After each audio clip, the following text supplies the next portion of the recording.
আজিৰ ভিডিঅ'টোত আমি কাজিৰঙা নেশ্যনেল পাৰ্কৰ বিষয়ে আলোচনা কৰিম। এই নেশ্যনেল পাৰ্কখন কেইবাখনো ডিষ্ট্ৰিক্টত আচলতে বিয়পি আছে। ডিষ্ট্ৰিক্ট কেইখন হৈ গ'ল গোলাঘাট, নগাঁও, কাৰ্বি আংলং, শোণিতপুৰ আৰু বিশ্বনাথ। ইয়াক ৰিজাৰ্ভ ফৰেষ্ট হিচাপে নটিফাই কৰা হৈছিলে 1905 1908ত ৰিজাৰ্ভ ফৰেষ্ট হিচাপে আচলতে এষ্টাব্লিছ কৰা হৈছিলে।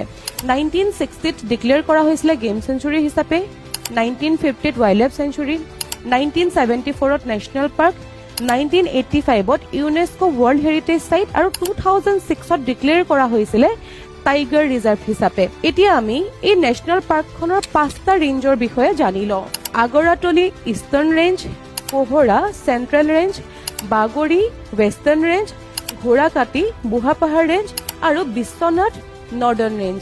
এতিয়া এই নেশ্যনেল পাৰ্কখন বিশেষকে ইয়াৰ 5টা প্ৰাণীৰ বাবে আচলতে বিখ্যাত হয়, যাক একেলগে বিগ 5 অফ কাজিৰঙা বুলি কয়। Indian elephant, royal Bengal tiger, Indian one horn rhino, eastern সোৱামডিৰ যিটোক আমি অসমীয়াত দল হৰিণা বুলি কওঁ, ৱাইল্ড ৱাটাৰ বাফেলো যিটোক আমি অসমীয়াত বনৰীয়া ম'হ বুলি কওঁ। তাৰ লগতে বাৰ্ড লাইফ ইণ্টাৰনেশ্যনেলৰ দ্বাৰা ইয়াক ইম্পৰ্টেণ্ট বাৰ্ড এৰিয়া হিচাপেও ৰিকগনাইজ কৰা হৈছে।